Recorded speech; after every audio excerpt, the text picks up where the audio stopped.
So it's good to be here with you, Dr. Fecther. Good to be here with you, John. So can you tell me, what does the word inspire mean to you? Inspire means to encourage somebody to do the very best they can, give 110%, aim for a goal. Well, I mean, in life, because me being a student in your class, you've definitely inspired me. I want to say you were probably one of the sole teachers in my life that years after leaving school, you've always been in my mind, and always, like, a lot of times people ask me, like, well, who is your favorite teacher?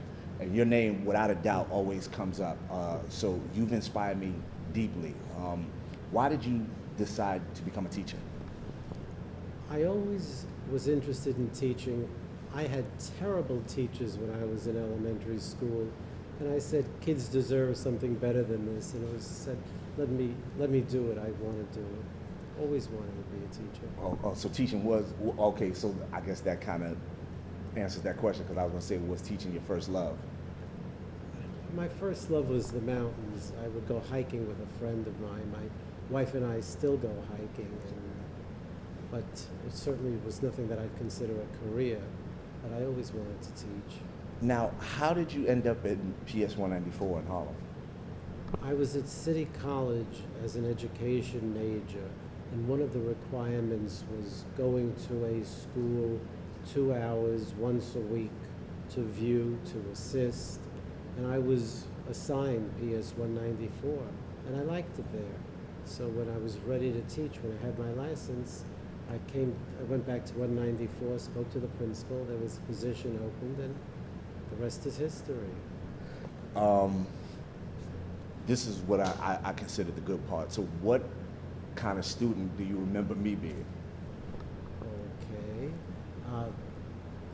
You were a bright student, but you were mischievous. You were clever enough to know how far you could push people, because you were a tease. And you would push people to the point where they're not ready to hit you, but very close to that point. Okay. I remember, now I don't know if you remember this, one of the things that I remember you telling me, because a lot of teachers told me I was very mischievous as a kid, but you always told me, John Ali, you're a smart kid, but you don't apply yourself. And if you apply yourself more, you would do better. That's something that stuck with me throughout all my years. So I appreciate that, because as a young kid, I don't know what we were, 12, 11, in that 6th grade or whatever, I was all over the place. Mm-hmm. And your words kind of gave me structure throughout life. So I want to thank you for that. Well, it's nice to know that. Yeah. Do you actually know how many kids that you've touched during your time teaching? And you know, one of the unfortunate things about being an elementary school teacher is the kids graduate, move on to middle school, junior high, and you don't really get to see them again. You hope that they've gained certain things from you. At the end of the year, I've always asked kids to write me a letter, what they liked and didn't like about being with me, which I kept for a while to help me actually for the following year in working with students. But unfortunately, very few kids do you stay in touch with. Growing up, were there any people or things that inspired you? What inspired you to actually become a teacher? Well, as I said, it was seeing lousy teachers at work that's maybe say I could do that, and I could do a better job of it than they could. I had a teacher in high school who inspired me. I respected her as a teacher and wanted to be a teacher like she was. Were there any heroes that you looked up to when you were younger? Any people like that? I don't really remember having any heroes. No, it was, I guess, during the Korean War, when I was 10, 11, but I don't remember having any specific heroes. Are there any specific like quotes or words that you consider yourself that you live by? Just do unto others as you have them do unto you. I try to be fair with people. I try to give them the benefit of the doubt, and I guess that's about it. Yeah. Is there any way? Well, let me rephrase that. How do you want your students to remember you? I want them to remember me as an excellent teacher. I thought I was very good, and I want them to remember me as a fair teacher, as one who made learning fun, made learning pleasant, and encourage them to learn and do as best they can. Well, I would have to, being that I was a student of yours, I definitely have to say that you were fair at times. At times. At times you were fair. You definitely helped me grow as a man. I mean, I know I was a kid then.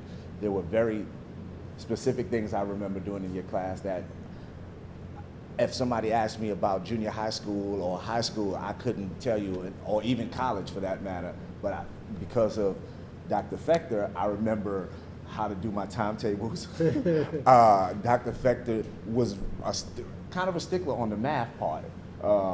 So I attribute my smart math sense now to you.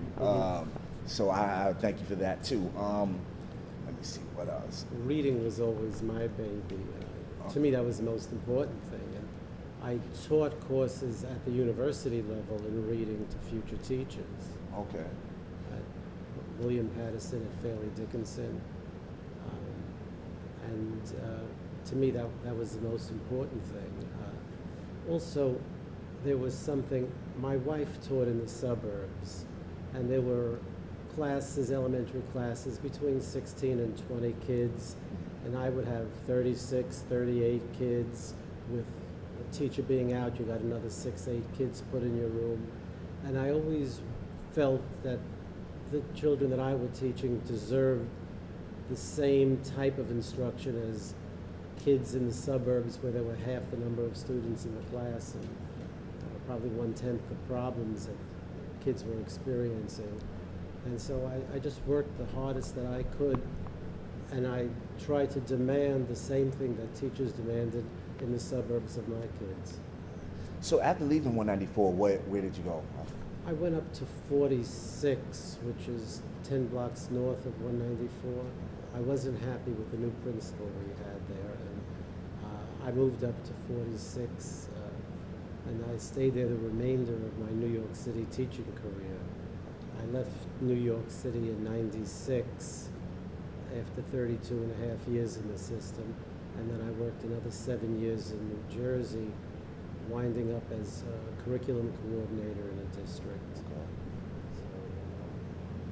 Well, I know you're probably the only teacher that I've actually can say that I've been in contact with after elementary school, and I think that says volumes, because again, you inspired me greatly. I know you don't really get a chance to tell people these things all the time, and I know as a kid I probably didn't even know how to put those words together to tell you this, but growing up in Harlem, it's not an easy thing.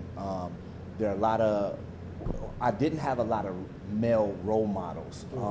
My mother was a single parent, and I remember your aunt and uncle. you remember my Aunt Victor? My Uncle Victor and my Aunt Niecy, which oddly enough you taught them too. I taught Victor. I didn't teach. You say Niecy, I said Phoenicia. Yeah. And again, you've made such a great impact on me throughout my life. I'm sure there are other students out there that probably feel the same way. But again, I'm glad that I got a chance to be able to tell you this and sit down and let you know that you were. I really appreciate you sharing this with me. I mean that. It's very touching. It warms my heart. Well, I thank you for your time, sir. And I thank you, sir.